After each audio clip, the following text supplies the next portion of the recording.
Bismillah. Alhamdulillah wassalatu wassalamu ala Rasulillah wa ala alihi wa ashabihi wa man wala. Wala haula wala quwata illa billah. Allahumma la sahla illa ma ja'altahu sahla wa anta taj'alul hazna idza syi'ta sahla. Amma ba'd. Teman-teman guru yang dirahmati oleh Allah Subhanahu wa taala, alhamdulillah tadi kita sudah break sejenak untuk mengistirahatkan jiwa kita. Dan mudah-mudahan kita kembali bersemangat lagi untuk masuk ke dalam majelis ilmu insyaallah pada sesi yang kedua kali ini. Tadi kita terputus pada pembahasan tentang apa tadi ya? Kecerdasan finansial ya. Masya Allah. Ada kecerdasan secara emosional, kecerdasan secara spiritual, dan kecerdasan secara finansial. Terakhir tentang finansial ya. Dan kita terakhir kita berbicara tentang apa? Kisah dari apa? Amr bin As ya.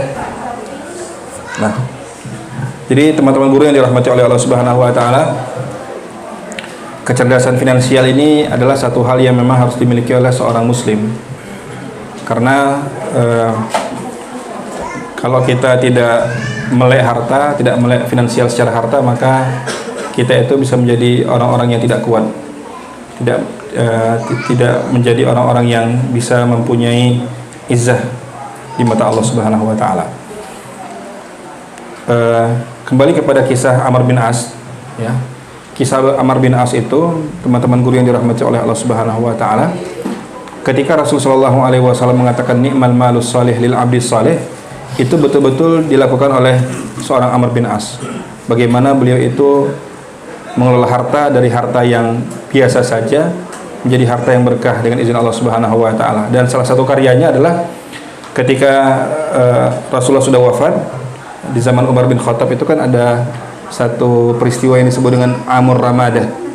Ya, Amur Ramadah itu tahun kelaparan, tahun paceklik di Hijaz. Di Madinah, di Mekah itu lagi paceklik, tidak ada sumber makanan. Dari Syam tidak ada sumber makanan, dari Yaman tidak ada sumber makanan. Kan yang namanya Mekah dan Madinah itu kan sumber makanannya tergantung dari Syam dan tergantung dari Yaman. Tapi dua-duanya tidak ada stok pada saat itu. Dan di Madinah sendiri tidak panen kurma ketika itu. Maka apa yang terjadi? Umar bin Khattab radhiyallahu anhu mengirimkan surat kepada Amr bin As yang ketika itu diangkat menjadi gubernur Mesir. Dan ketika Umar bin Khattab menuliskan surat itu Umar intinya meminta Amr bin As untuk memberikan bantuan kepada Hijaz ya, dengan isi surat yang sebenarnya isi suratnya itu berat, karena Umar bin Khattab mengatakan apa di surat itu? Beliau mengatakan min amiril mu'minin, dari amiril mu'minin Umar bin Khattab radhiyallahu anhu, ila al-As ibnul As, kepada Al-As ibnul As. Padahal nama beliau siapa? Amr bin As. Tapi Umar mengatakan dari Amirul Mukminin Umar bin Khattab kepada Al-As ibnul As. Al-As itu dalam bahasa Arab itu artinya apa? Asin. Asin itu orang yang berbuat maksiat. Jadi dari Umar bin Abdul Aziz kepada orang yang berbuat maksiat, anak dari orang yang berbuat maksiat. Tapi ini bahasa ini tidak boleh digunakan kecuali orang yang punya ukhuwah tingkat tinggi ya. Enggak sembarangan kata-kata ini, kata-kata yang punya ukhuwah tingkat tinggi. Karena apa? Karena Amr bin As nggak marah. Amr bin As akhirnya mengatakan ila amiril mu'minin, surat ini saya tunjukkan kepada amiril mu'minin dari Amr bin As. Nah, beliau tinggal hanya mengganti namanya dari As ibnul As kepada Amr bin As. Ya, ketika kamu meminta bantuan untuk mengirimkan logistik dari Mesir, maka akan saya kirimkan. Dan saya akan mengirimkan harta yang ujung bantuan itu ujung pertamanya itu berada di Madinah dan ujung akhirnya berada di Mesir. Bayangkan bagaimana hartanya banyak itu, berapa ekor unta yang dikirim dan berapa kapal yang dikirim oleh Amr bin As, sehingga ujung bantuan depannya itu ada di Madinah, sedangkan ujung akhirnya itu ada di Mesir. Jadi begitulah harta di tangan orang-orang soleh seperti Amr bin As. Kemudian teman-teman guru yang dirahmati oleh Allah Subhanahu wa taala, ini yang terakhir ya. Setelah tadi kecerdasan secara emosional, kecerdasan secara spiritual, kecerdasan secara finansial. Ada satu kecerdasan, saya nggak tahu ini mungkin dia masuk ke kecerdasan spiritual, tapi dia ini kecerdasan yang sangat luar biasa dan ini yang dibutuhkan bagi kita semuanya, yaitu kecerdasan bagaimana kita itu bisa mudah bertaubat kepada Allah Subhanahu wa taala. Nah, kenapa kecerdasan ini penting, teman-teman guru yang dirahmati oleh Allah Subhanahu wa taala? Karena kita manusia. Ya, kata Rasul sallallahu alaihi wasallam, kullu bani Adam khata. Setiap kita itu berdosa. Wa khairul khata'ina at-tawwabun. Dan sebaik-baiknya orang yang pernah berbuat salah adalah orang yang bertaubat kepada Allah Subhanahu wa taala. Bagaimana kita itu bisa mendidik anak-anak yang dia itu nanti ujung-ujungnya ketika dia berbuat salah dia bisa bertaubat kepada Allah Subhanahu wa taala. Ini juga pelajaran penting dan ini menjadi PR penting bagi kita semuanya, bagaimana anak-anak itu bisa menjadi orang yang bertobat kepada Allah Subhanahu wa taala dan mendekatkan diri kepada Allah Subhanahu wa taala. Sebagai contoh misalnya, ada seorang teman, dia dari Arab, dan kita tahu bahwa kalau masyarakat Hijaz, masyarakat Madinah dan masyarakat Mekah ini adalah masyarakat yang memang dari kecilnya diajarkan iman, diajarkan Al-Qur'an dan sebagainya. Suatu ketika anaknya ini mendapatkan beasiswa ke Amerika, ya, dan dia itu akhirnya bekerja di perusahaan minyak dan dia akhirnya dikirim ke Jepang. Nah, ketika dia dikirim ke Jepang ini, disinilah dia akhirnya ketika dia dari Hijaz dia mendapat sentuhan-sentuhan Islam, kemudian ketika dia di Amerika dia dapat sentuhan Amerika, ya kan, ketika dia ke Jepang dia dapat sentuhan Jepang dan sebagainya. Akhirnya ini anak ini yang dulunya dekat dengan Al-Qur'an akhirnya kebablasan dan dia itu berbuat hal-hal yang tidak diridhoi oleh Allah Subhanahu wa taala. Nah, yang menjadi di sini poin pentingnya adalah bahwa pentingnya kita itu mengajarkan akidah dari semenjak dini. Nah, ada buahnya nanti, ada buahnya dan ada panennya. Ketika si orang ini yang dari Arab Saudi tadi, dari Hijaz tadi, dari Madinah, dia belajar di Amerika, sudah kena sentuhan Amerika, kena sentuhan Jepang dan sebagainya. Di satu ketika, ini ceritanya, ini mohon maaf, ceritanya adalah bahwa si laki-laki tadi itu ingin melakukan perzinahan. Dia sebelumnya belum pernah melakukan perzinahan, jadi minum khamar dia mungkin pernah, tapi perzinahan belum pernah. Dia intinya dia sudah berjanji dengan seorang wanita dari Jepang untuk melakukan perzinahan. Ketika sampai ke satu tempat yang diduga itu mungkin rumahnya si wanita tersebut, si wanita tadi sebelum dia itu berzina, dia bilang apa? Saya minta izin dulu ya, katanya. Mau ngapain? Itu kan ada patung-patung tuh kan. Di Jepang kan ada patung tuh. Patung ini. Saya itu patung, saya minta izin dulu. Apa? Untuk apa? Kamu melakukan apa? Kata wanita tadi, saya mau nutup patung-patung ini dulu ya. Kan karena mau berzina tadi kan. Nah, tutup patung-patung dulu. Ya, untuk apa kamu tutup patung-patung itu? Apa kata wanita tersebut? Malu dilihat oleh Tuhan. Malu dilihat oleh Tuhan. Akhirnya kan dalam dia berpikir, malu dilihat oleh Tuhan. Itu kata kunci. Ya. Karena apa? Karena Rasul mengatakan apa? Idza lam tastahi fasna ma syi'ta. Ya, wal haya'u minal iman, syu'batun minal iman. Jadi itu kan kata kunci. Jadi malu dilihat oleh Tuhan. Ya. Itu kan kata kunci dan akhirnya dia itu kembali lagi ke masa kecilnya ketika dia dulu diajarkan bahwa muraqabatullah, kita merasa diawasi oleh Allah Subhanahu wa taala. Akhirnya dengan spontan laki-laki itu meninggalkan wanita tersebut. Ya, tapi si wanita tersebut akhirnya ini bertanya juga, laki-laki ini apa gila atau apa ini kok kenapa langsung meninggalkan saya? Akhirnya wanita tersebut tanya ke laki-laki tersebut, kenapa kamu kok pergi? Kata dia, kalau kamu bisa nutup Tuhan-Tuhan kamu, kalau saya nggak bisa nutup Tuhan saya. Kenapa? Karena Allah Subhanahu wa taala Maha melihat, Allah Maha mendengar, dan Allah Maha besar.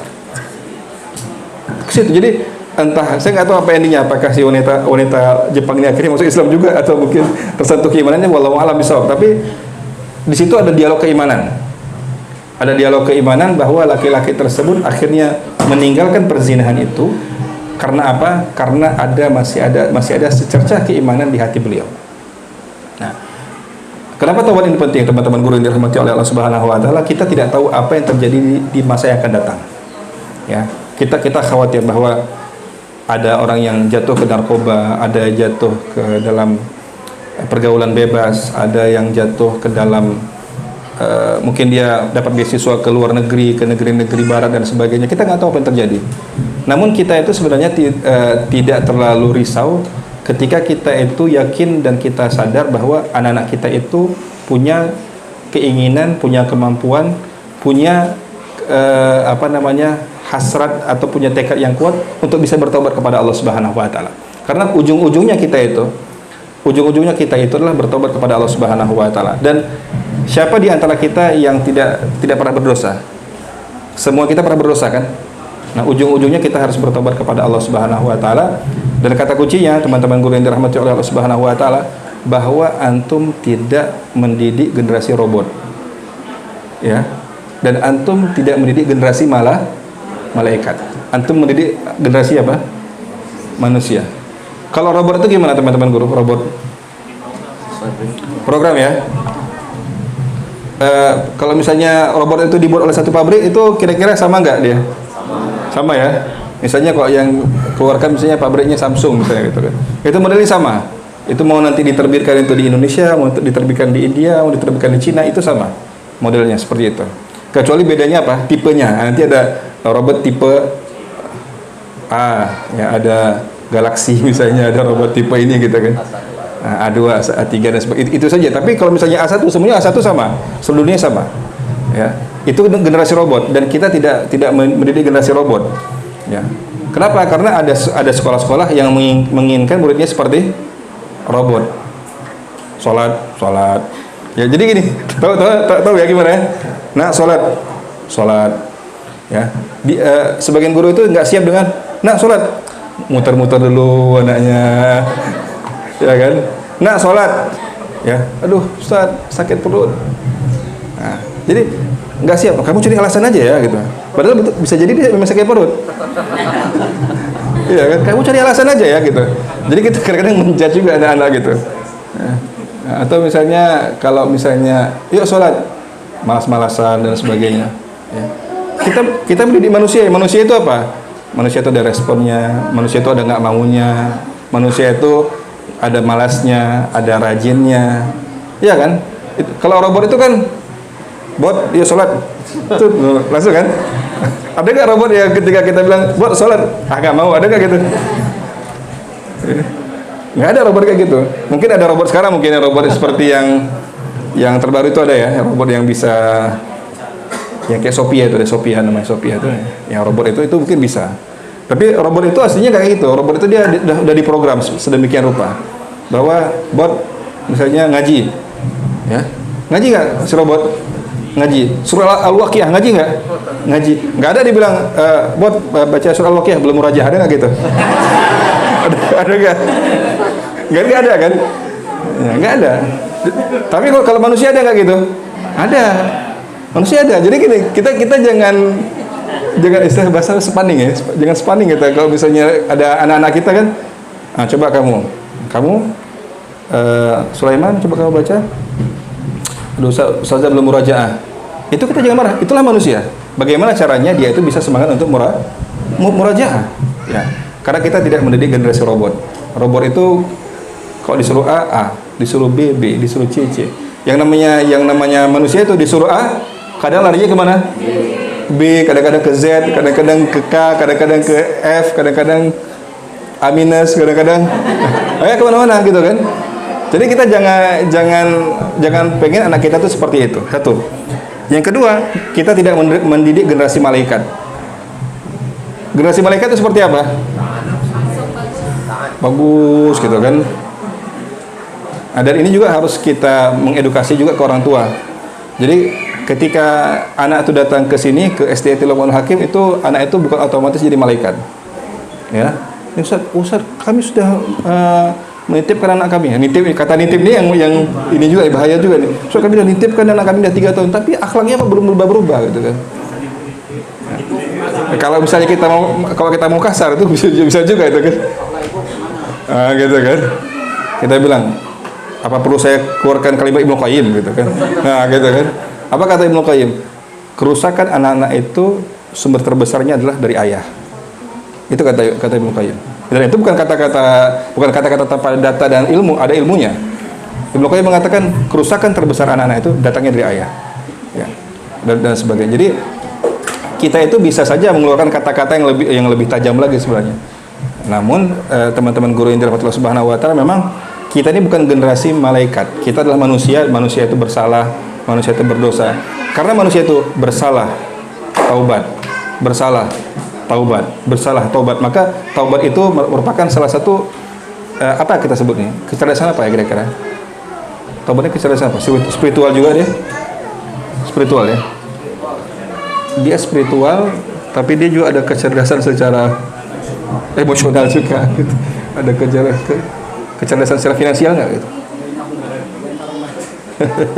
Dia ada kecerdasan finansial, kecerdasan emosionalnya, ada kecerdasan secara spiritualnya, ada juga kecerdasan apa itu kok? Taubat ini penting. Dia itu satu hal yang perlu kita untuk tanamkan secara kuat pada anak kita supaya mereka itu bertobat kepada Allah Subhanahu wa taala, karena kata kuncinya generasi kita itu bukan generasi robot dan generasi kita itu bukan generasi malaikat yang harus kita harus kita setel dan sebagainya. Dan sebagai penutup, teman-teman guru yang dirahmati oleh Allah Subhanahu wa taala, sebelum kita nanti mungkin berdiskusi ya. Diskusi ini kan bukan hanya bertanya ya.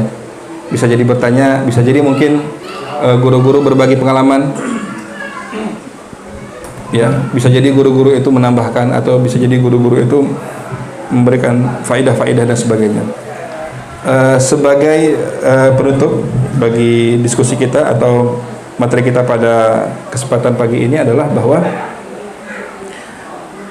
di zaman Rasulullah Sallallahu Alaihi Wasallam itu para sahabat ada nggak yang berbuat dosa? Atau semuanya nggak pernah berbuat dosa? Nah, apa contohnya tuh berarti? Ini kita diskusi dulu sebelum nanti. Apa contohnya kira-kira? Dosa apa yang pernah dibuat oleh para sahabat Rasul Sallallahu Alaihi Wasallam? Tidak ikut jihad. Ya, itu satu dosa. Kemudian dosa yang kira-kira dibuat juga oleh masyarakat di zaman sekarang. Lalai sholat. Lalai sholat. Lalai sholat. Ya. Lalai sholat apa hukumannya itu? Atau apa kira-kira tidak sholat? Ada nggak sahabat Nabi nggak sholat? Yang lalai dari sholat. Lalai. Kebun. Oh iya, keindahan kebun ya, lalai ya. Kalau misalnya masalah lalai, Nabi Sulaiman juga pernah lalai ya, karena dengan kuda-kudanya. Ya, kuda-kudanya itu beliau lalai. Lalai sholat, meninggalkan jihad, apalagi? Perang Uhud, tidak mengikuti instruksi. Yang lebih parah lagi nih, membunuh orang yang telah menyebut la ilaha illallah. Oh ya, ketika perang ya. Ketika perang. Jadi ini juga menjudge sesuatu yang tidak harus kita judge. Ketika ada seorang yang dia itu mau diayunkan pedang itu, dia mengatakan apa? La ilaha illallah, tapi sahabat ini apa akhirnya? Membunuh. Ketika dilaporkan kepada Rasulullah SAW, maka Rasul mengatakan apa? Apakah kamu mengetahui apa isi dadanya gitu? Artinya apakah tahu keimanannya dia atau tidak gitu? Kan yang lebih tahu kan adalah Allah Subhanahu wa taala. Baik. Kemudian apa lagi? Pernah nggak sahabat saling ejek-ejekan ada? Kau? Abu Dzar Al-Ghifari dengan Bilal ya. Ya benar sauda. Ya. Wahai anak dari budak yang hitam. Ya. Itu kan kalau sekarang bahasanya apa bahasa sekarang ini? Dibully ya. Bully atau body shaming ya, ini body shaming juga nih. Body shaming juga ya. Jadi body shaming itu bukan hanya gemuk saja itu kan. Jadi komentari kulit orang ya, hitam ya dan sebagainya. Apa lagi tuh? Ngejek orang, ngejek pernah. Ya? Ngejek sama orang tua ya? Nyebut ya? Iya, ini hanya nyebut ya? Nyebutnya marah gitu kan? Anak bulan, anak bulan, Nyebutnya udah marah ya? anak bulan, anak bulan. Iya ya. Baik. Apalagi kira-kira kalau misalnya para sahabat itu pernah berbuat apa? Ada nggak sahabat yang pernah berzina? Ada. Ada yang kaget. Ya. Ada nggak sahabat yang pernah mencuri? Sahabiah pernah mencuri? Minum khamar? Mabuk ada? Nah, ya. Jadi teman-teman, ya, itu masyarakat di zaman Rasul Shallallahu Alaihi Wasallam. Apakah para sahabat itu maksum? Masyarakat secara personal, sahabat secara personal tidak maksum. Tapi para ulama mengatakan secara jamaah, secara kolektif, sahabat itu adalah masyarakat yang maksum, masyarakat yang terjaga, masyarakat yang dijaga oleh Allah Subhanahu Wa Taala. Nah, masyarakat yang begitu dijaga oleh Allah Subhanahu Wa Taala saja, itu pernah ada yang minum khamar nggak? Pernah. Kemudian ada nggak sahabat yang misalnya tadi berzina tadi, terjatuh dalam perzinaan? Ada. Seorang wanita dari apa? Dari Al-Ghamidiyah, seorang wanita Al-Ghamidiyah yang akhirnya nanti itulah yang saya katakan bahwa ketika orang tahu tentang Islam, dia akan cinta dengan Islam, bahkan cinta dengan hukuman. Orang sekarang dihukum takut kan? Takut menghindar, kabur ke luar negeri, kemana lagi itu kan? Tapi kalau misalnya orang yang cinta dengan Islam, dia itu cinta dengan hukuman dalam Islam. Ini yang kita harapkan. Dan itu yang penting untuk kita tanamkan, bahwa merasa bahwa dia bersalah. Ada tadi yang saling body shaming, atau mungkin kalau bahasa apa, head speech, melakukan bahasanya ujaran kebencian, ya, dan sebagainya, kan itu ada di zaman Rasulullah SAW. Itu ada masyarakat itu ada yang seperti itu. Nah, kalau masyarakatnya yang seperti ini, mereka pernah berbuat salah. Apa yang membuat para sahabat itu akhirnya dipuji oleh Allah Subhanahu Wa Taala sebagai kuntum khaira ummatin ukhrijat linnas? Karena salah satu kata kuncinya adalah mereka itu senantiasa bertobat kepada Allah Subhanahu Wa Taala, dan mereka itu menyadari kesalahan mereka, dan mereka itu mencintai apapun konsekuensi dan hukuman dari Allah Subhanahu Wa Taala, mencintai apapun hukuman dan konsekuensi dari Allah Subhanahu Wa Taala, bertaubat kepada Allah Subhanahu Wa Taala dengan taubatan nasuha. Dengan taubatan nasuha itu apa? Taubat nasuha itu apa artinya?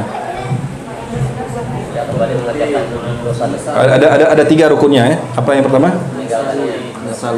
Menyesal dulu ya. Ad-nadam, menyesal dulu. Kemudian yang kedua apa? Meninggalkan. Al-iqla, meninggalkan. Kemudian ya, tidak mengulangi lagi apa yang. Tapi kira-kira poin tidak mengulangi itu diulangi lagi nggak? Bisa jadi diulangi kalau dia itu sudah apa? Candu. Edik, dia sudah candu, dia akan mengulangi lagi. Tapi apakah nggak boleh tobat lagi? Boleh tobat lagi, tapi nggak boleh main-main ya. Tapi kalau misalnya akhirnya terjatuh lagi, buat lagi seperti itu, nyesal lagi, tinggalkan lagi, dan berjanji untuk tidak mengulanginya lagi. Nanti kira-kira jatuh lagi, dia bisa bertobat lagi. Jadi pintu tobat itu tidak akan tertutup sampai 2 hal. Yang pertama apa? Malam yugharghir, selama tidak apa? Nyawa itu tidak lepas, ruh kita itu belum keluar dari jasad kita. Yang kedua apa? Terbitnya matahari dari sebelah barat. Selama itu kita masih bisa memberikan harapan kepada anak kita bahwa masih bisa bertobat kepada Allah Subhanahu Wa Taala sebelum antum meninggal dan sebelum matahari itu terbit dari sebelah barat. Ya, itu hal itu yang harus punya di anak-anak kita, karena masyarakat sahabat saja itu pernah terjatuh ke dalam kesalahan. Tidak seperti hari ini. Hari ini Masya Allah, itu bahkan ada orang yang dia itu soleh, dia itu ke masjid, tapi hanya karena hal yang sepele itu bisa jadi nggak dicakapin, ya, hal yang sepele nggak dicakapin. Apa tuh kira-kira contoh yang relevan di kita apa tuh? Hah? Beda ngaji. Nah, bisa jadi beda ngaji ya. Kalau kan sekarang beda ngaji, beda ustaz. Nah, beda majelis bisa jadi. Nah, ini sensitif ya. Agak-agak ngeri juga ini. Ya, ini kan majelis hati lapang ya. Enggak, ini kita enggak la nudayyiq wasi'an, kita tidak mengecilkan yang luas gitu. Apa contohnya? Misalnya satu hal yang nggak bayar utang ya, semua orang marah tuh. Semua orang marah kalau nggak dibayarin utang itu. Apa ya? Misalnya ustadz itu gimana ya? Nggak boleh apa biasanya ustadz tuh? Nggak salah cingkrang. Cacingkrang ini juga sensitif ya, cacingkrang sensitif juga. Apa ya yang dia nggak buat dosa-dosa besar sekali, enggak, tapi gara-gara itu dia udah dimusuhin gitu. Ikut tahlilan. Sensitif juga tuh. Semua sensitif ya. Enggak, ini yang dia itu misalnya apa? Ini mungkin ini saya dapat ini entah cocok atau tidak. Misalnya ada ustadz, dia seorang ustadz, misalnya katakanlah saya nggak mau yang lain saya gitu. Saya tuh kedapatan di jalanan pakai baju oblong. Pede ya jelas lah juga. Enggak, baju celana oblong pakai topi pet lagi gitu. Nah, itu kira-kira gimana? Mana tadi ustadz yang kita ketemu di Luqmanul Hakim, dia itu misalnya pakai topi pet dan pakai baju oblong segini. Itu kira-kira itu saja, gara-gara itu saja itu bisa itu memang disebut dengan mukhillil muru'ah. Seorang ustadz menggunakan itu memang seperti menurunkan apa ya, muru'ahnya. Tapi dia nggak dosa. Tapi hanya gara-gara itu bisa jadi menjadi apa namanya, viral itu selama 7 hari 7 malam tuh. Wah, ustadz ini udah tidak dipercaya lagi keilmuannya, tidak dipercaya lagi dan sebagainya. itu juga ya dan sebagainya. Enggak seperti itu. Jadi tidak sesimpel itu. Hanya gara-gara kesalahan seperti itu kita itu udah ada sahabat yang pernah melakukan kesalahan besar dan sebagainya. Tapi tidak ada yang namanya ditutupnya pintu taubat selama dua hal tadi belum terjadi. Jadi teman-teman guru yang dirahmati oleh Allah Subhanahu wa taala, nah disinilah ya tugas kita sebagai seorang guru itu bagaimana caranya kita itu ya udahlah, kita jangan lagi berkutat di hal-hal yang nggak penting dan sebagainya. Mari kita mencoba di Luqmanul Hakim ini untuk bisa mengajarkan anak-anak kita itu bisa punya kecerdasan secara spiritualnya, secara emosionalnya. Kalau secara finansialnya itu mungkin ada tapi dalam skala yang kecil. Kemudian bagaimana anak-anak kita itu punya kemauan dan keinginan untuk bisa bertobat kepada Allah Subhanahu wa taala dan mengakui kesalahan-kesalahan yang telah dia lakukan. Baik teman-teman guru yang dirahmati Allah Subhanahu wa taala, ini mungkin akhir dari materi ya. Nanti silakan kalau ada tambahan atau ada catatan, ada pertanyaan, diskusi dan sebagainya, kita persilahkan kepada guru-guru sekalian. Tafadhol Ustaz Surya. Baik, terima kasih pada Ustaz yang menyampaikan materi kepada kita pada pagi menjelang siang ini. Selanjutnya kita kesempatan pada Ustazah untuk memberikan pertanyaan ataupun sharing diskusinya kepada Ustaz Baidowi. Silakan dari Ustaz Latif dulu.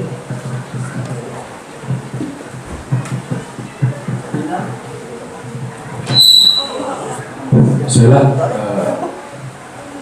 materi yang luar biasa, Insya Allah Ustaz. Alhamdulillah, ini yang saya pribadi saya butuhkan Ustaz. Mengenai tentang penanaman iman Ustaz, mungkin agak spesifik lagi, berikan contoh penanaman iman Ustaz kepada anak-anak, ataupun ada langkah-langkah yang baiknya gimana gitu Ustaz, atau langsung atau gimana dengan langkahnya, contoh penanaman iman Ustaz. Itu satu. Yang kedua, bagaimana saat iman kita turun ataupun kita dalam masalah besar ataupun gimana, kita nggak rasanya dengan materi itu berat menyampaikan kepada anak-anak, berdiri depan kelas itu berat bagi kita dan nggak mungkin bagi kita itu menghindari berdiri depan kelas gitu kan. Apa yang harus kita lakukan dalam keadaan seperti itu? Kemudian saya terima kasih. Assalamualaikum warahmatullahi wabarakatuh. Langsung jawab atau Boleh kalau dikumpul boleh. ini para ustazahnya ada umat dulu.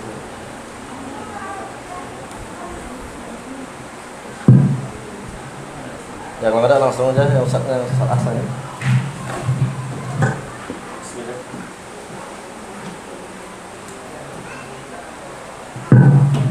Bismillah. Izin bertanya Ustaz, mungkin tidak terlalu jauh beda dengan Ustaz Latif. Jadi berangkat dari hadis yang sudah kita bahas tadi, bahwasanya Rasulullah itu dalam memberikan pendidikan terhadap sahabat, iman dulu Ustaz ya, baru Quran. Ya. Namun yang jadi pertanyaannya Ustaz, bagaimana ketika kita mengimplementasikan terhadap anak ya Ustaz, khususnya dari sejak usia balita, terkadang kita kan pengennya kan anak itu kan diperkenalkan terus dengan Quran, kita perkenalkan, bahkan sering kita talkinkan perlahan-lahan ya untuk menghafal. Bagaimana Ustaz secara rincinya gitu Ustaz, step by stepnya Ustaz, supaya apa yang menjadi terapannya itu dalam mendidik anak itu relevan dengan hadis yang dibahas tadi Ustaz. Yang kedua Ustaz, bagaimana ketika kita mendapati anak didik itu sudah menghafal Quran, namun tidak terbangun ya saya, dalam arti kata seperti generasi robot tadi, tidak terbangun untuk melaksanakan sholat, masih harus ditegur, masih harus dikasih tahu dulu baru mengerjakan sholat. Mungkin itu Ustaz. Ya.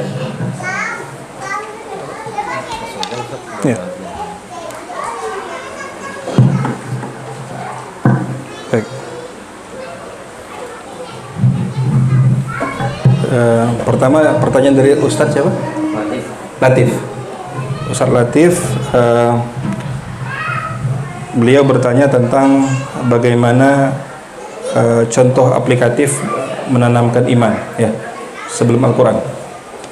Nah sebenarnya kalau misalnya sebagai materi saya sebutkan di mukadimah bahwa struktur untuk menanamkan iman terlebih dahulu sebelum Al-Quran itu contohnya adalah atau strukturnya adalah struktur sirah Rasulullah SAW.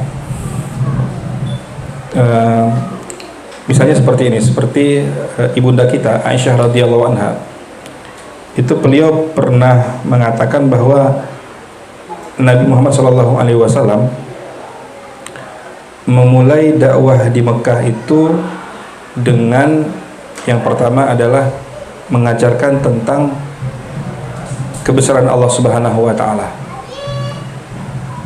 dari berbagai aspek. Jadi mengajarkan kebesaran Allah dari segala aspek. Dan kalau kita melihat dari ayat-ayat Makkiyah atau surat-surat Makkiyah, itu banyak sekali kebesaran Allah Subhanahu wa taala disebutkan atau disampaikan melalui ciptaan Allah Subhanahu wa taala. Ya, makanya kalau kita melihat dari surat-surat pendek itu dimulai dari surat apa? Surat pendek. Kan dalam Al-Qur'an itu kan ada 4 pembagian ya, ada namanya As-Sab'ut Tiwal. As-Sab'ut Tiwal itu artinya 7 surat yang panjang, itu 7 surat yang pertama itu surat Al-Baqarah, Ali Imran dan sebagainya sampai surat Yunus. Ya, itu selain Al-Anfal nggak masuk maksud saya. Al-Anfal nggak masuk. Jadi ada 7 surat dari pertama itu As-Sab'ut Tiwal. Kemudian ada yang namanya Al-Mi'un itu yang satusan. Ada namanya Al-Mathani. Ada yang namanya Al-Mufassal. Al-Mufassal itu kan surat-surat pendek. Ya, surat pendek itu dimulai dari surat apa? Kenapa? Sebelumnya. Surat Qaf. Nah, jadi kalau misalnya antum perhatikan itu surat pendek, surat Qaf ya. Surat Qaf itu dari awal surat Qaf sampai nanti surat An-Nas. Itu semua temanya itu tidak keluar dari 3 hal. Yang pertama apa? Berbicara tentang kebesaran Allah Subhanahu wa taala melalui apa? Ciptaan-ciptaan Allah Subhanahu wa taala. Yang kedua, itu bicaranya adalah tentang al-jannatu wan nar.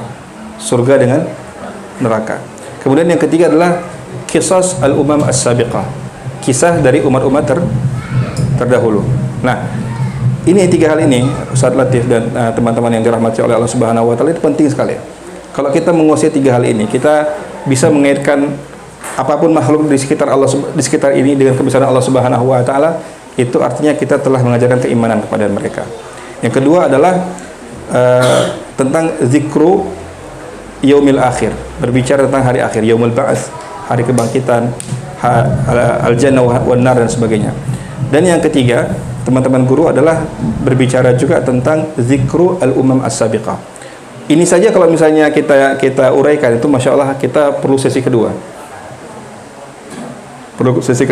Nah, kenapa seperti itu? Misalnya gini, kenapa berbicara tentang mengaitkan kebesaran Allah itu dengan ciptaan Allah? Kenapa?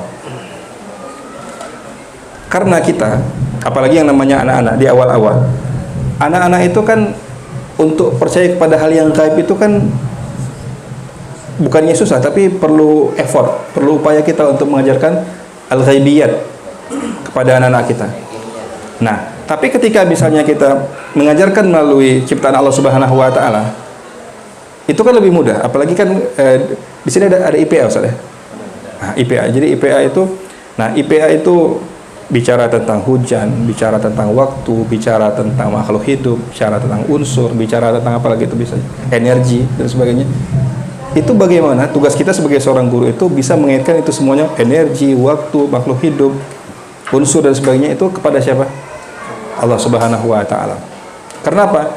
Karena kalau dalam bahasa disebutkan kita itu menggunakan hal-hal yang bisa kita lihat secara tampak, secara lahiriah, untuk kita kaitkan untuk kebesaran Allah secara ghaib. Ya, misalnya seperti ketika Allah Subhanahu wa taala mengatakan wa ja'alna al-laila libasa. Kami jadikan malam itu seperti pakaian. Nah, itu rembetannya kemana-mana tuh. Ya, apa persamaan antara malam dan pakaian? Ya kan? Tapi di satu sisi bahkan Allah mengatakan apa? Hunna libasul lakum wa antum libasul lahun. Nanti akan ada keterkaitan. Apa juga persamaan antara istri dengan malam. Ya, jadi itu bisa lari kemana-mana, dan itu semuanya merembet kepada keimanan kepada Allah Subhanahu wa taala. Ya, jadi bagaimana ciptaan Allah, bagaimana malam, bagaimana gunung, bagaimana hujan, bagaimana tanah, bagaimana gajah. Nah, saya itu pernah satu ketika itu sempat jengkel juga dengan ada seorang guru, bukan guru di Kutab, ini guru tempat lain, ya. Dan itu sebelum saya di Kutab. Kalau misalnya antum di pesantren, itu antum cuma ngajarin gajah itu banyak jenisnya, ada gajah Afrika, ada gajah Australia, ada gajah sare, ada gajah itu. Apa keimanannya kepada Allah Subhanahu wa taala? Nah, antum ini kan di pesantren ya. Kalau antum di pesantren, seharusnya antum itu bagaimana bisa mengaitkan gajah dengan keimanan kepada Allah Subhanahu wa taala? Apa kira-kira yang bisa kita lakukan? Salah satunya apa? Salah satunya adalah ketika kita ngomong gajah itu, kita juga ngomong tentang bagaimana kisah Abraha yang menyerang itu bisa kita kaitkan bagaimana keimanan pada Allah Subhanahu wa taala. Jangan hanya antum di pesantren cuma ngajarin gajah ini, gajah Afrika, gajah Australia, dan gajah duduk lah, macam-macam gitu. Enggak. Itu secara ilmu yes, secara ilmu apa tadi? Mantap. Tapi secara iman ada nggak? Nggak ada satuan keimanan. Ya, maka aplikasinya kalau misalnya Ustaz Latif di sini ngajarin IPA nggak? Nah, iya semua ya. Wali kelas ya. Wali kelas. Nah, wali kelas itu kan bagaimana manusia. Manusia itu IPS ngajarnya apa sih? Ya, tentang manusia ya. Nggak, apa biasanya temanya apa? IPS apa? Sejarah. Geografi ya. Geografi. Jadi gimana PR-nya itu mengaitkan geografi itu dengan iman. Geografi itu dengan iman. Bisa nggak kira-kira? Ya, itu nanti bagaimana nanti diskusinya teman-teman lah. Intinya kita bisa mengaitkan ciptaan Allah itu dengan kebesaran Allah Subhanahu wa taala. Yang kedua adalah kenapa di usia seperti ini tema tentang surga dan neraka itu penting. kenapa di usia anak-anak seperti ini tema tentang surga dan neraka itu penting. Khususnya kan SD itu dimulai dari kelas berapa? Dari umur berapa? 6 ya? Nah 6. Nah usia 6, 7, 8, 9, 10 itu disebut dengan usia apa? Golden age. Itu kata orang barat gitu. Istilah fikihnya apa itu? Hah? Tamiz. Ya usia tamiz ya. Ya. Kita ini lebih senang dengan istilah barat nih, golden age. Ya. Usia tamiz. Nah, usia tamiz ini apa arti tamiz? Bisa membedakan mana yang baik dan mana yang buruk secara umum.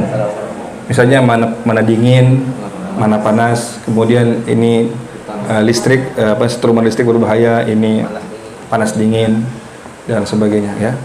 Itu kan tahu. Nah, ketika disebut al-jannah wan nar, sebenarnya waktu yang paling tepat untuk mengajarkan surga dan neraka itulah di usia tamyiz. Karena apa? Surga itu apa? Nikmat. Ya kan? Neraka itu apa? Azab. Ya. Di surga ada apa? Ada buah-buahan yang baik, ya, ada air sungai yang mengalir. Jadi di sini dia apa namanya? Ya istilahnya kalau misalnya bahasa sekarang sudah tertanam di alam bawah sadarnya bahwa inilah surga. Dia tahu bagaimana bisa membedakan ini surga dan ini neraka. Di neraka ada apa? Di neraka itu ya, itu apalagi kalau misalnya antum bisa misalnya apa pakaian di surga? Apa pakaian di surga? Walibasuhum fiha harir. Ya, atau dalam surat Al-Insan apa? Wajazahum bima sabaru jannatan wa harira. Jadi pakaiannya penduduk surga itu apa? Harir. Salah satunya harir. Ada istabrak atau dibaj dan sebagainya. Pakaian orang penghuni neraka apa? Apa dalam surat Ibrahim apa?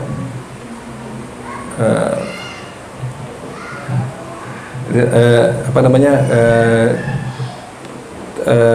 Pakaian itu dari tembaga yang dipanaskan. Tembaga yang dipanaskan itu pakaian penghuni neraka. Nah, kemudian minuman penghuni surga apa? Halib, ya, bukan halib, laban, asal. Apa arti asal? Madu. Kemudian apa lagi? Khamar. Yusqawna min rahiqim makhtum. Itu minuman penghuni surga. Minuman penghuni neraka apa? Nanah, darah dan sebagainya. Jadi, disitulah kesempatan kita untuk bisa menanamkan ini dia. Tanamkan ini surga, dengan segala kenikmatannya, ini neraka dengan segala azabnya. Ya, inilah kesempatan bagi kita untuk bisa menanamkan itu. Sehingga nanti akan terpatri, dia itu akan terekam dengan izin Allah Subhanahu wa taala sepanjang hidupnya bahwa beginilah surga dan beginilah neraka. Ya. Kemudian sebagai kita percepat sedikit.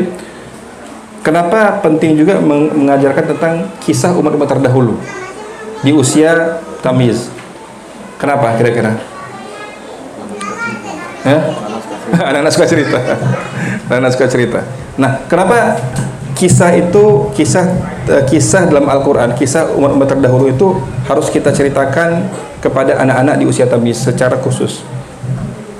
Itu kenapa? Karena di dalam kisah-kisah umat terdahulu itu ada dua model tokoh yang muncul, bahkan bisa jadi 3. Ada 2 model tokoh yang muncul. Apa itu? Apa tadi? Protagonis, antagonis. Ya, atau bahasa kita yang lebih mudah apa? Tokoh apa? Tokoh yang baik dan tokoh yang buruk. Muncul tokoh ketiga enggak? Ketiga apa tadi? Munafik. Yang munafik. Oportunis orang oportunis nih kan. Orang yang hipokrit. Orang yang bermuka dua, ya kan? Muncul ya. Jadi ada muncul, tapi secara umum kan 2 ya. Karena yang kaum hipokrit ini itu adalah sebenarnya tokoh keburukan juga ya. Dia tokoh keburukan juga. Nah, dalam Al-Qur'an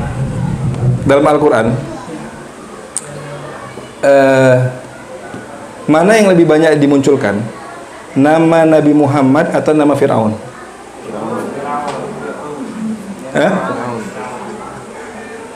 Nama Nabi Muhammad berapa kali dimunculkan dalam Al-Quran? 4 kali. Nama Fir'aun berapa? Lebih dari 70 kali. Apakah dengan banyaknya nama Fir'aun disebutkan artinya Fir'aun lebih mulia dari Nabi Muhammad SAW? Enggak, ya kan? Nah, dari sini kita bisa melihat bahwa akan muncul tokoh kebaikan, akan muncul tokoh-tokoh keburukan. Jadi ketika kita dari kecil itu sudah tahu bahwa tokoh kebaikan itu siapa? Nabi Muhammad SAW. Siapa lagi? Nabi Musa, Nabi Ibrahim, Nabi Isa, Nabi Ayub, Nabi Sulaiman. Sebutkan nama-nama Nabi. Dan nama orang-orang soleh siapa saja? Luqman Al-Hakim. Siapa lagi? Imran. Siapa lagi? Maryam. Siapa lagi? Dalam Al-Quran? Zulkarnain. Siapa lagi? Tadi Zaid. Ya, Zaid bin Harithah. Siapa lagi? Umair apa? Uzair, Masya Allah, Uzair dan sebagainya, ya. Tokoh-tokoh keburukan yang berat-berat siapa nih tokoh keburukan? Fir'aun, Qarun, Haman, Abraha. Siapa lagi? Abu Lahab. Siapa lagi? Abu Jahal ada nggak? Dalam Al-Quran? Ya. Wa imra'atuhu hammalatal hatab. Jadi itu disebutkan kan keburukan. Nah, kenapa? Saya khawatir ke depan karena apa? Termasuk juga iblis. Iblis kan tokoh keburukan ya. Nah, iblis jangan lupa. Kenapa? Kita itu kadang-kadang dalam hal-hal yang remeh-temeh seperti ini itu kita menganggap biasa Ustaz. Memang semua orang tahu iblis itu apa?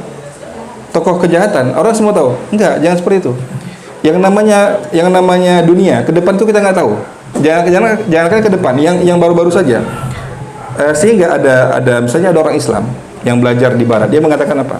Dia mengatakan gini, Ustadz, iblis itu aslinya adalah orang yang paling bertauhid kepada Allah Subhanahu wa taala.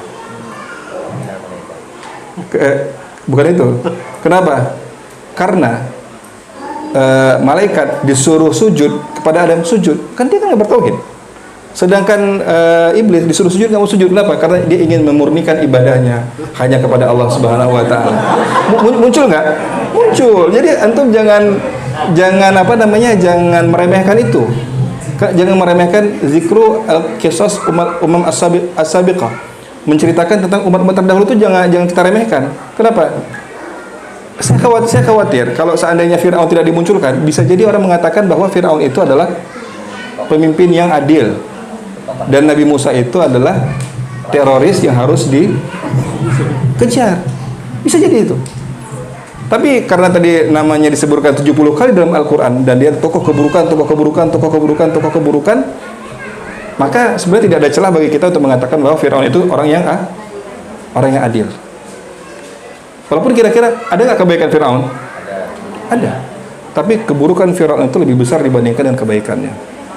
Nah, jadi yang dimaksud dengan keimanan itu, Aisyah mengatakan 3 hal itu nggak lepas. Yang pertama adalah mengaitkan ciptaan Allah itu dengan kebesaran Allah Subhanahu wa taala, atau mengaitkan kebesaran Allah dengan ciptaan-ciptaannya. Kemudian yang kedua, zikru al-jannah wan nar. Yang ketiga adalah zikru al-umam as-sabiqah, menceritakan kisah-kisah umat terdahulu. Nah, ini saja teman-teman guru. Kalau misalnya teman-teman guru berhasil untuk menanamkan ini di anak-anak kita di usia seperti SD ini Masya Allah luar biasa. Itu saja. Bagaimana nanti hasilnya? Ini prosesnya. Bagaimana hasilnya? Nanti silahkan guru-guru lihat sendiri. Karena kalau misalnya saya ngomong mungkin nggak percaya, tapi silahkan guru-guru lihat sendiri. Kalau ini kita kerjakan secara konsisten, maka hasilnya dengan izin Allah luar biasa. Dengan izin Allah Subhanahu wa taala. Karena ini bukan konsep saya, bukan konsep siapa-siapa, ini konsepnya Rasulullah SAW. Sampai akhirnya Aisyah radhiyallahu anha mengatakan apa? Kalau seandainya Rasulullah mengajarkan halal dan haram langsung, tidak mengajarkan tentang 3 hal ini, maka yang terjadi apa? Banyak di antara sahabat-sahabat yang akan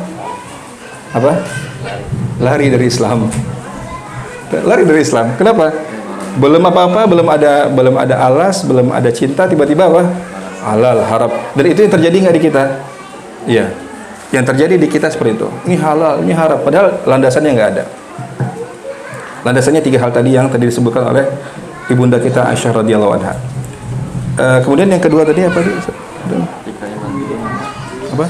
ketika imannya turun masuk kelas tidak ada Ketika masuk kelas ini gimana, Ustaz? imannya turun.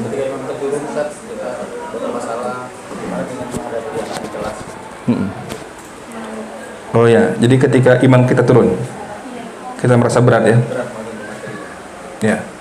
Nah, jadi teman-teman guru, tadi kan saya sebutkan bahwa memang salah satu hal yang terpenting dalam kita menjadi guru ini ada ruhiyah. Nah, ruhiyah ini adalah hal yang harus kita konsisteni. Makanya dalam ruhiyah ini nanti ada 2 hal. Ada ruhiyah itu ada saatnya kita malas.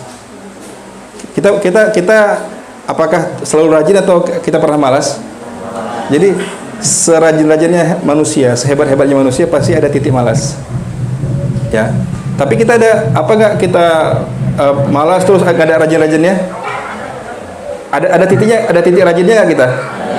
Ada titik rajinnya kita. Entah nanti tiba-tiba dapat kiriman dari orang tua, ya, tiba-tiba dapat THR, kan biasanya gitu. Bisa lebih rajin gitu. Nah, jadi kita ada titik malas dan ada titik rajin enggak? Nah, jadi kita itu selalu, kesalahan kita itu adalah kita itu selalu terfokus ke titik rajin kita. Gimana titik rajin itu? Misalnya gini, kok selama ini saya sholat malam itu 3 rakaat. Kita lupa bahwa ada sholat malam yang bisa 1 rakaat enggak? Bisa. Itu yang harus kita jaga. Sebagaimana kata Umar bin Khattab radhiyallahu anhu, bahwa yang namanya manusia itu, hati manusia itu terkadang rajin, terkadang malas. Kalau dia lagi rajin apa? Bersemangatlah. Tapi kalau dia lagi malas apa? Jangan kita itu memanjakan jiwa kita sebagaimana kita itu memanjakan anak kecil. Ya, jadi mari kita jiwa itu kita latih. Kalau lagi malas, kalau tadi lagi rajin, lagi kita bersemangat, mungkin kita sedekah yang bisa 10.000. Tapi kalau kita rajin, jangan lupa kita sedekah walaupun berapa? Limpul. Ada nggak limpul maksudnya? Gope ya. Nah, saya udah ke Langsa dengan limpul. Kok di Banda Aceh nggak tahu ada limpul. Nah, limpul. Ada limpul mungkin zaman tahun 99 atau tahun 98 bisa.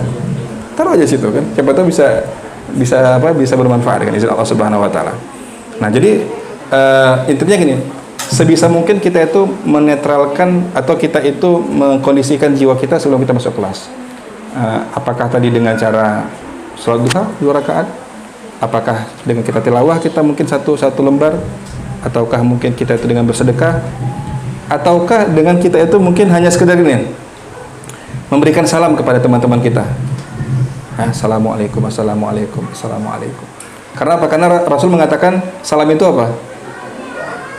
Salam itu dapat merekatkan apa? Ukhuwah, ya kan?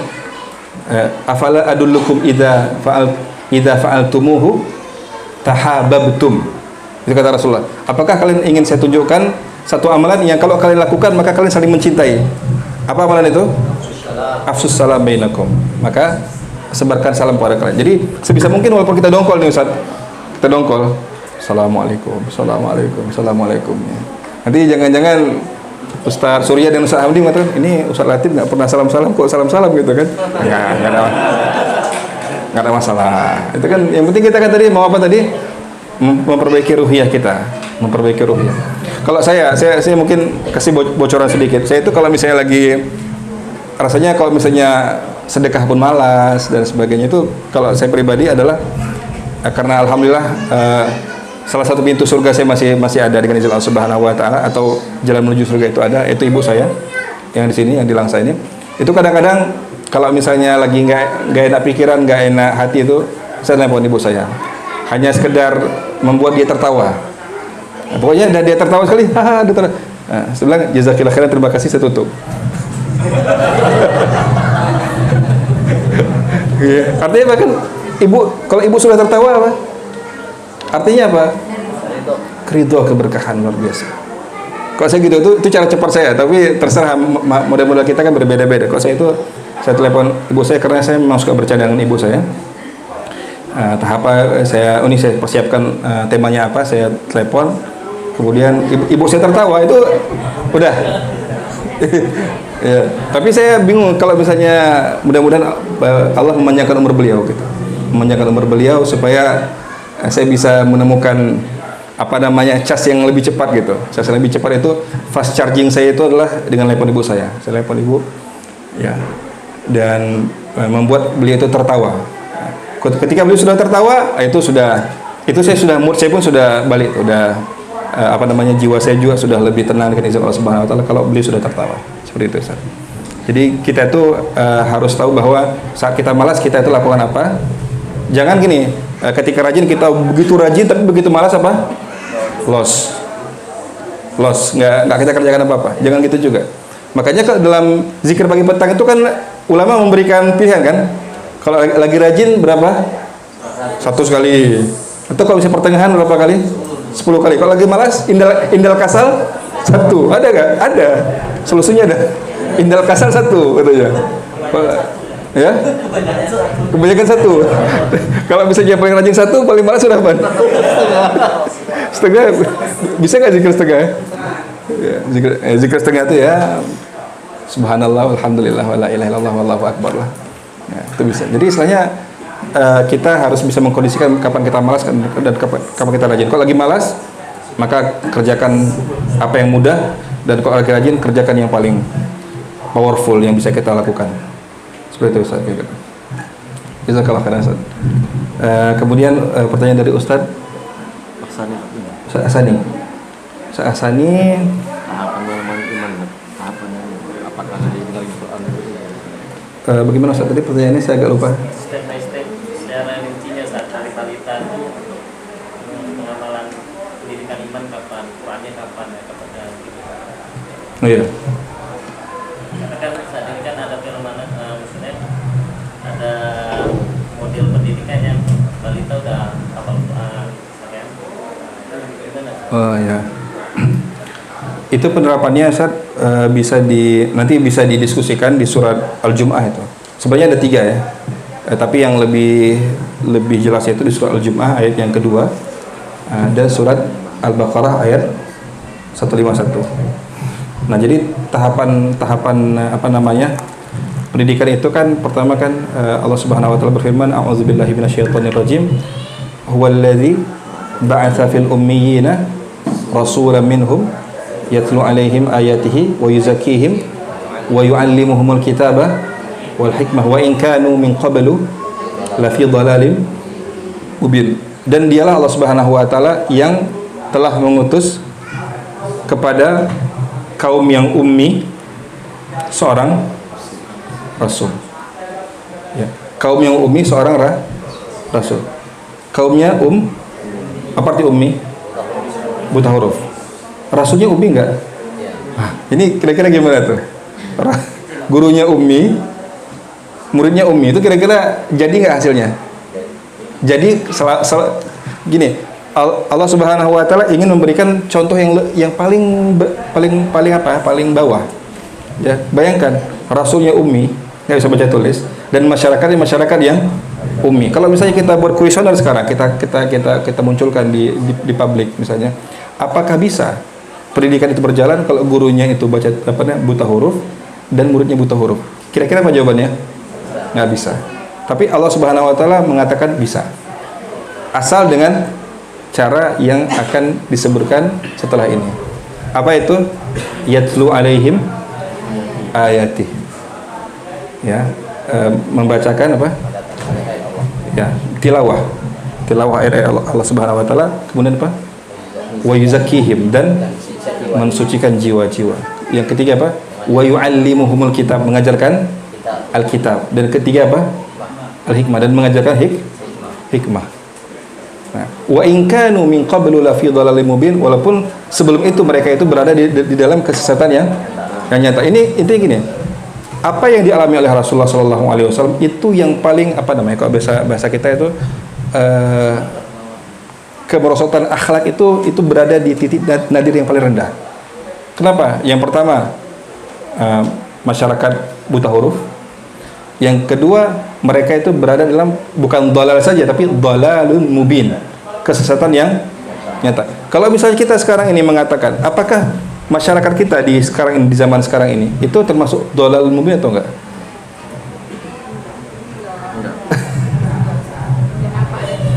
Ada sedikit cahaya ya, ada sedikit cahaya. Baik, apakah masyarakat kita itu buta huruf? Baik itu buta huruf Latin atau buta huruf Arab?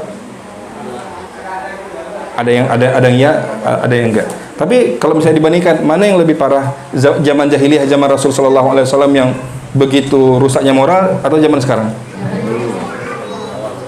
Mana yang lebih rusak? Mana yang lebih parah? Zaman Rasul sallallahu alaihi wasallam. Jadi Rasulullah sallallahu alaihi wasallam itu bukan from zero lagi, tapi from apa? Minus. Bukan minusnya, mungkin kok ada bahasa yang di bawah minus apa? Ada nggak? Matematika ada nggak bahasanya? Apa namanya? Di bawah minus. Jadi itu masyarakat zaman Rasul itu masyarakat yang minusnya minus apa? Gimana minus plus gitu? Minus kuadrat. Minus nggak tahu lah, nggak tahu minus. Tak double, tak kuadrat, tak kuat dan sebagainya itu kan? Minus jidan ya. Nah ini yang ya, cocok ini ya. Atau gini, kalau misalnya orang Jawa minus gitu, orang Jawa gitu ya, gitu betul nggak itu? Wenceng gitu, minus gitu. Jadi minusnya udah nggak ketulungan lah gitu. Luar biasa, memang luar biasa, minusnya memang luar biasa zaman Rasulullah itu. Tapi masya Allah, dari minus itu mampukah Rasulullah SAW dengan izin Allah mengangkat derajat masyarakat ketika itu? Dari apa tadi, dari wa in kanu min qablu la fi dhalalin mubin, diangkat menjadi apa? Kuntum khaira ummatin ukhrijat linnas. Masyaallah. Itu kan luar biasa bagaimana kurikulum ini bekerja dengan baik selama kita bisa menerapkan sesuai sebagaimana tuntunan dari Allah Subhanahu wa taala. Nah, tilawah. Kalau secara step by stepnya mungkin yang pertama tilawah dulu, Ustaz. Nah, tilawah itu ini mungkin yang dikerjakan di kita. Tilawah itu dua. Ada tilawah bil mushaf. Ya, baca ini. Nah, atau sebelum tilawah bil mushaf itu kan biasanya kita apa? Iqra ya, sini Iqra ya. Karimah. Ya. Jadi dimulai dari itu dulu.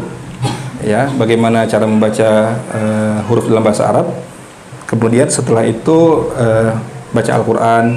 Kalau dulu zaman saya kan Baghdadiyah, juz amma, ramlah juz amma. Juz amma habis itu naik Quran besar. Naik Quran besar, kemudian mulai menghafal dan sebagainya. Nah, ketika jadi baca itu ada dua, ada baca secara dengan mushaf, ada satu lagi al-qiraah atau at-tilawah ala dhahril ghaib. Membaca dari tidak ada mushaf. Artinya apa? Menghafal. Jadi menghafal itu juga termasuk tilawah. Nah, jadi apa yang kita lakukan di sini membaca Al-Qur'an, menghafal Al-Qur'an itu termasuk tilawah. Ya. Wa yuzakkihim. Yang kedua, langkah kedua tazkiyah. Nah, tazkiyah inilah teman-teman yang dikatakan al-iman qabla al-Qur'an. Tazkiyah itu iman. Mentazkiyah jiwa kita dengan keimanan kepada Allah Subhanahu wa taala. Artinya orang banyak salah kaprah, Ustaz, kalau misalnya Al-Qur'an sebelum iman sebelum Al-Qur'an, berarti gimana tuh, Ustaz? Ya, langkahnya tilawah dulu. Tilawah dulu, baca dulu, hafal dulu. Kemudian setelah itu baru nanti tazkiyah, menanamkan keimanan. Nah, yang ketiga adalah ta'lim. Dan ta'lim itu ada dua. Ta'limul kitab, mengajarkan kitab. Apa ya kitab? Al-Qur'an. Wa ta'limul hikmah, mengajarkan apa? Hikmah. Apa arti hikmah? Ya, di antara makna hikmah itu sunnah, atau di antara makna hikmah itu apa? Ada yang mengatakan hikmah itu adalah ilmu yang tidak terdapat dalam Al-Qur'an dan ilmu yang tidak terdapat dalam hadis. Ilmu secara umum. Tapi dia mengantarkan seseorang itu untuk takut kepada Allah Subhanahu wa taala. Ada nggak ilmu selain Al-Qur'an, secara Al-Qur'an murni atau hadis murni, yang bisa mengantarkan kita untuk takut kepada Allah Subhanahu wa taala? Ada nggak? Apa contohnya? matematika. dalam hal ini tidak kelihatan luasnya alam semesta ya. Kalau dipangkatkan oleh pakar-pakar ateis itu sampai sekian ratus kuadrat manusia tahu seperti itu. Jadi dari ilmu matematika itu bisa mengantarkan orang untuk takut kepada Allah Subhanahu wa taala. Dari ilmu kedokteran? Hah? Bisa nggak? Bisa juga untuk mengantarkan untuk takut kepada Allah Subhanahu wa taala. Dari ilmu apa lagi? Geografi? Bisa nggak?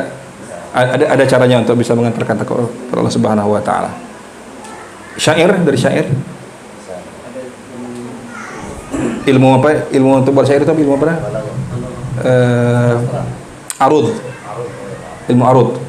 Itu bisa nggak mengantarkan kepada takut kepada Allah Subhanahu wa taala? Bisa. Ya, jadi hikmah itu ada yang mengatakan itu. Hikmah itu ada yang mengatakan itu. Nah, tiga hal ini yang pertama adalah tilawah, yang kedua tazkiyah, dan yang ketiga ta'lim. Ta'lim itu ada dua, ta'limul kitab dan ta'limul hikmah.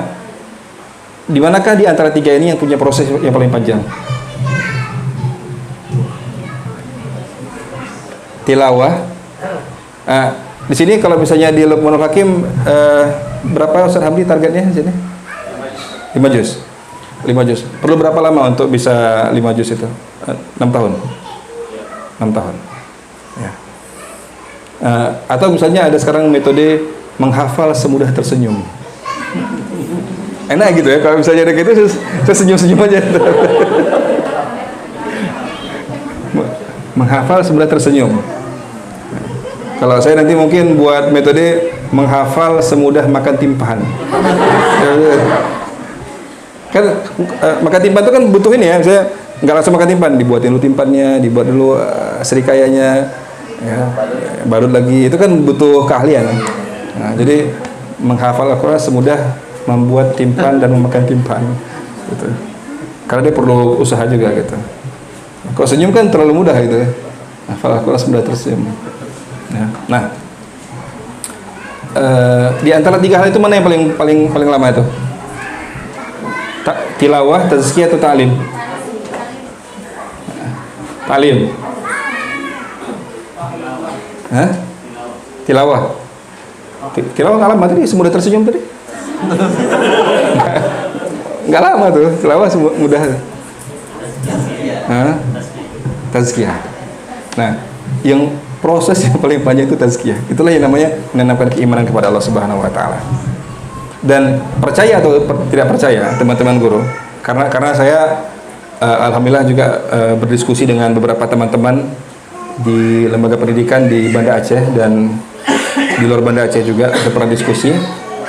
Walaupun tidak terucapkan secara gamblang, tapi intinya adalah bahwa yang hilang dari pendidikan kita sekarang ini adalah tilawah. Masya Allah, tilawah alhamdulillah sekarang ini banyak sekolah tahfiz yang luar biasa, dengan metode yang berbagai macam, ada metode yang gini, metode gitu. Terus kita mengapresiasi dan kita senang dengan itu semuanya, dengan munculnya sekolah-sekolah tahfiz yang begitu menjamur.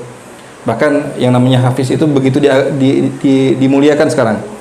Masuk kedokteran dipermudah, masuk kuliah dipermudah, masuk polisi dipermudah, masuk tentara dipermudah, dapat beasiswa dan sebagainya. Itu kita acukan jempol. Tilawah itu masya Allah. Sekarang sudah banyak orang-orang yang care dengan itu. Ta'lim itu teman-teman guru. Kalau kita melihat bahwa kalau diskusi-diskusi di kampus-kampus itu ta'limul Quran dan ta'limul hikmahnya luar biasa. Ya.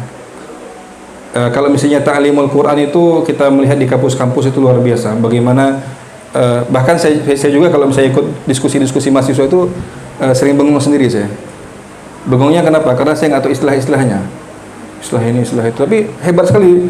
Oh ini ketika ini saya apa sih yang dibilang nggak tahu saya. Apa yang dibilang? Intinya mereka saya ngangguk-ngangguk aja kayak tadi ya.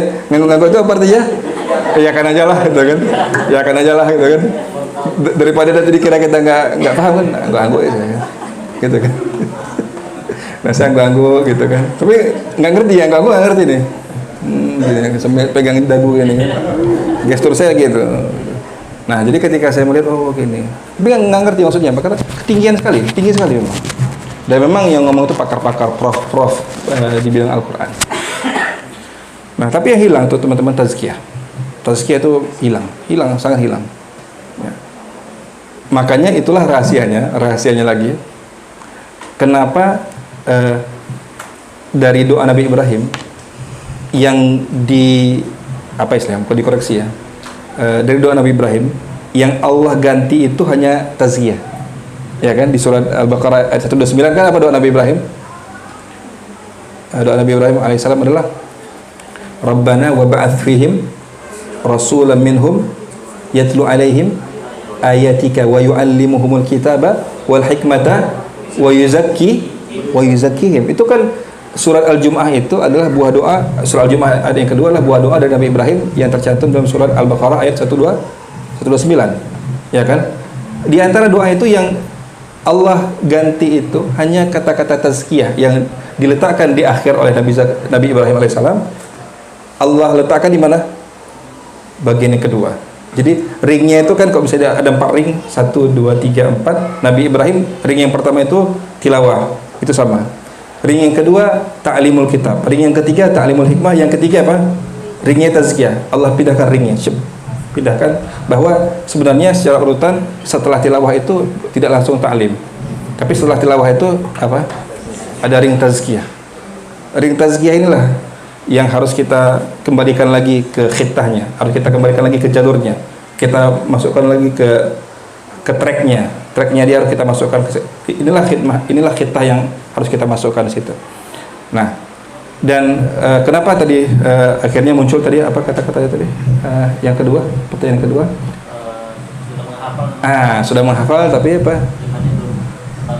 Ini masih anak-anak atau udah?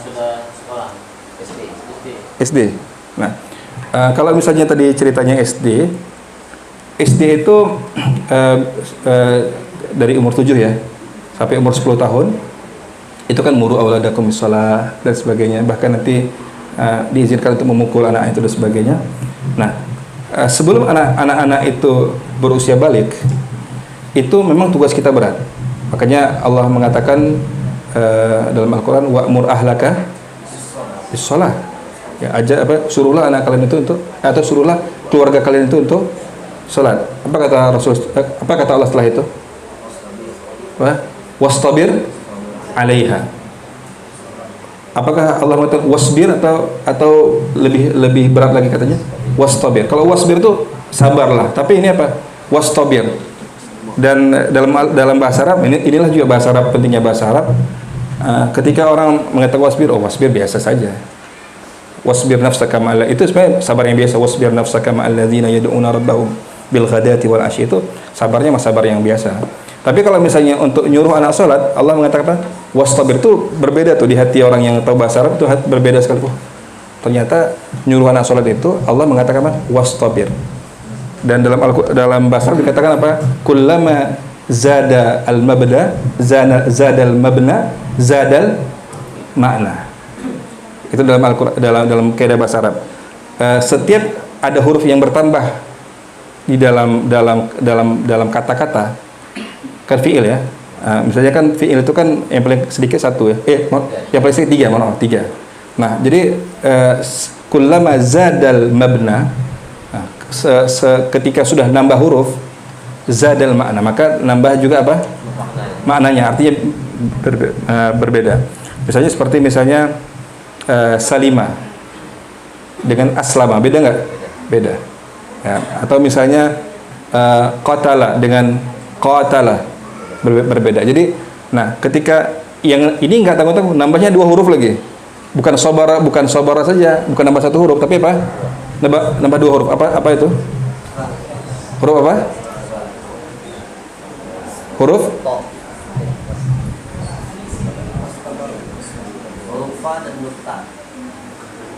istabara. Huruf alif dan huruf ta. Huruf alif itu ini secara hurufnya. Huruf alif itu apa sifat hurufnya? Alif. Apa? Sudah apa? Saya kurang ngerti nih. Saya mau nanya nih. Sudah. Gitu, betul sudah. Siapa nih yang ahlinya sini? Ya. Nah, itu alif. Kalau to itu apa sifat hurufnya? Isti'la kan? Isti'la.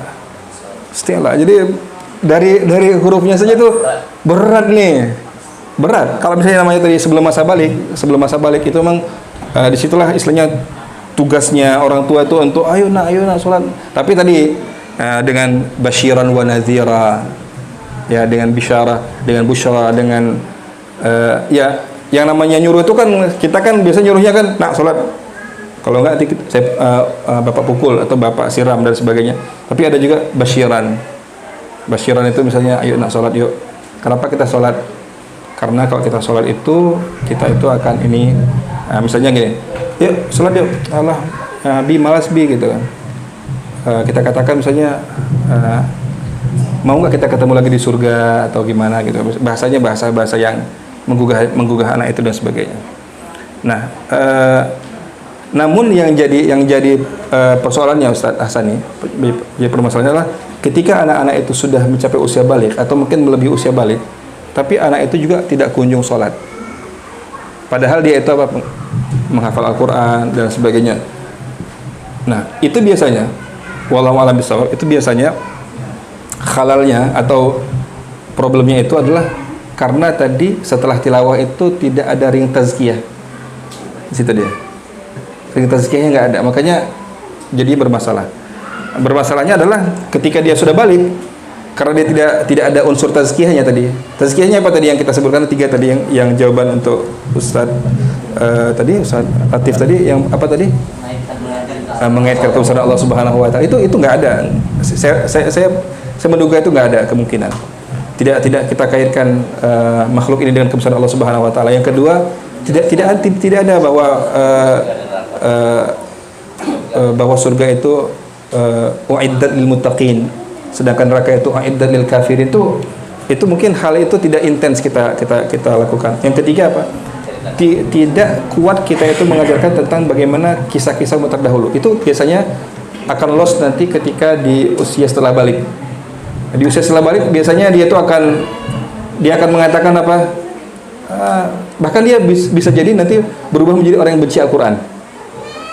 Kita dah suruh dia hafal Al-Quran, kenapa? Karena di antara ring tilawah dan ring ta'lim tadi itu, atau mungkin setelah tilawah itu tidak ada ring tazkiyah. Nah, itu sambungannya nggak ada. Kayak misalnya apa? Kalau misalnya kita pasang bawah itu, tulang ada sendiri. oh iya, misalnya kalau misalnya itu nggak ada, itu biasanya nggak bisa kita ikat. Nah, kunci nggak bisa kita kunci tuh. Ya, kenapa? Karena antara sambungan tilawah dengan sambungan ta'limnya itu nggak ada sambungan tengahnya itu. Nah, sambungan tengahnya itu tazkiyah. Tazkiyah itulah yang paling panjang. Itu kalau misalnya dia itu bentuknya seperti pipa atau seperti apa, itulah pipa yang paling panjang tuh. Pipa tazkiyah tadi. Ini langkau kita langsung mengaitkan ringnya tilawah dengan ta'lim itu kayak udah kita kunci, udah kita taruh baut ini, udah ganti baut. Kayaknya masih kendor. Nggak kencang dia. Tapi ketika ada ring tazkiyah tadi, maka dengan izin Allah Subhanahu wa taala itu tinggal kita nyalakan saja, Ustaz. Nyalakan itu bukan seperti nyalakan robot. Tinggal kita katakan aja misalnya gini. Misalnya ketika nyuruh sholat itu misalnya kita hanya mengatakan Abi itu sebenarnya hanya menginginkan kamu itu seperti Bilal, itu aja udah. Setelah itu dia akan mikir, oh, Bilal gimana? Nyambung nggak kira-kira? Nyambungnya di mana? Di Kisah. Nyambung di kisah. Ya, nyambung di kisah. Jadi sebenarnya Abi itu gini, Abi nggak mau panjang-panjang kata-kata. Abi cuma mengatakan bahwa Abi itu pengennya kamu itu seperti Bilal. Ketika ini. Itu kita tinggal itu anak tuh pikir, oh gitu. Padahal kita hanya mengatakan Bilal, tapi orang yang nggak disambungkan ring itu Bilal itu kan teman mainnya saya gitu kan. Begitu lagi dibilang kan, dia nggak tahu Bilalnya gitu kan. Bilal. Oh, Bilal itu majalah Bi. Nama majalah itu. Jadi nggak nyambung. Jadi kalau kita nggak pasang ring tazkiyah itu orang nggak nyambung. Mau kita mau nyambungin nggak tahu nyambungnya kemana gitu. Oh, Bilal. Jadi Bilal tuh nggak tahu apa. Atau misalnya Orang yang azan. Hah? Bilal orang azan. Bilal dikatakan mungkin orang yang azan ya. Misalnya kalau misalnya seperti ini, misalnya saya takut kalau ketemu dengan ini. Abi itu gini, Abi cuman mengatakan seperti ini. Kamu itu ingat nggak ketika kisah Abdullah bin Zubair ketemu dengan Umar bin Khattab radhiyallahu anhu? Itu Abi pengennya kamu kayak gitu aja, dah. Ya. Tapi orang kok nggak tahu Abdullah bin Zubair itu siapa ya? Gitu. Jadi itu nggak ketemu. Makanya itu bisa diketemukan.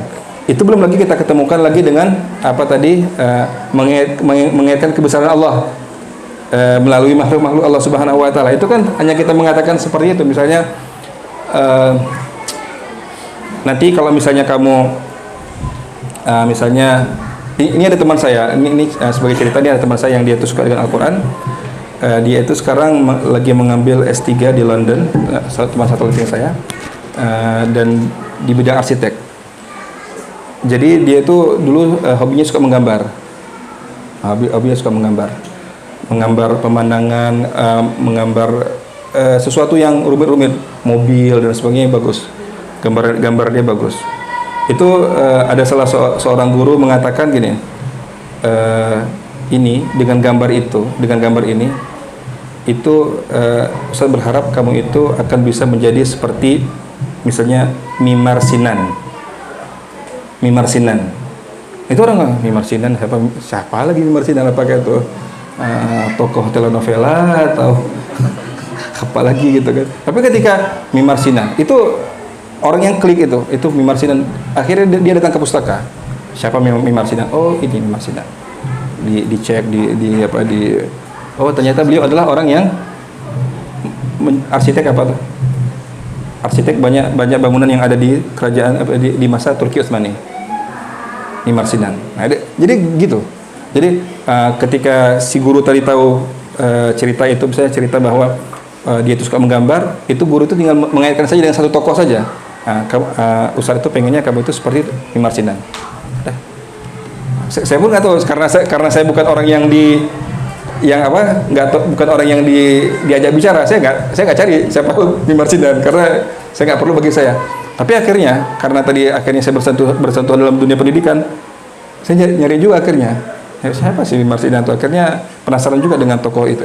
Cari dan akhirnya ketemulah siapa tokoh itu dan sebagainya. Jadi bukankah mudah kita ngajarin kayak gitu? Kalau misalnya sekarang ini kalau ring tazkiyah itu tidak dimunculkan, apa yang terjadi teman-teman sekalian? Ya. Ayahnya itu udah marah-marah, kamu gini, kamu nggak bener gini. Terakhir apa kata anaknya? Apa kata anaknya? Ayah apa sih, ngomong atau kumur-kumur gitu. Kita udah ngomong, Masya Allah udah panjang lebar, dia bilang gitu. Atau ketika kita udah marah-marah dan sebagainya, ada kata yang lebih menyakitkan lagi sebenarnya. Dia bilang, ayah marah ya. Gitu. Jadi kita udah marah, udah meluapkan emosi kita. Ayah marah ya gitu. Dia bilang, ini gimana cara jawabnya gitu kan? Udah bingung kita kan gimana cara jawabnya kan? Kalau kita udah marah, udah meluapkan amarah kita, ayah marah ya. Itulah yang terjadi di masyarakat sekarang seperti itu anak-anak. Ya. Kalau misalnya kita tadi mengaitkan dengan ring tazkiyah, kita tuh bisa marah dengan kata-kata seperti itu. Kalau kamu misalnya kamu tuh kok kayak gini ya. Kamu tuh jangan seperti kisah ini ya gitu. Itu anak-anak tuh bisa nangkap, oh ini ayah lagi marah nih. Kenapa? Karena ayah mengaitkan dengan kisah ini. Itu bisa seperti itu sebenarnya. Luar biasa seperti itu. Kalau kita itu bisa memasang ring tazkiyah, dan yakinlah bahwa ring yang paling susah untuk dipasang itu ring tazkiyah. Ring yang paling sulit untuk dipasang itu ring tazkiyah.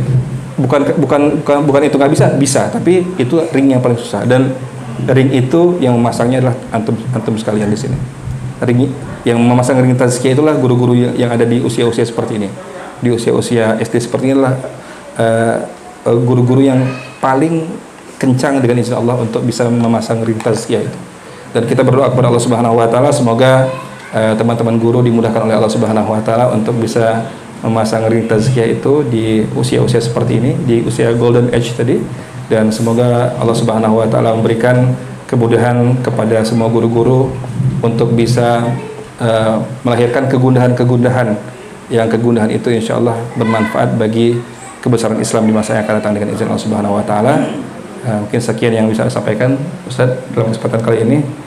Mudah-mudahan insya Allah kita bisa bersatu rahim lagi di kemudian hari insya Allah. Barakallahu fikum jami'an.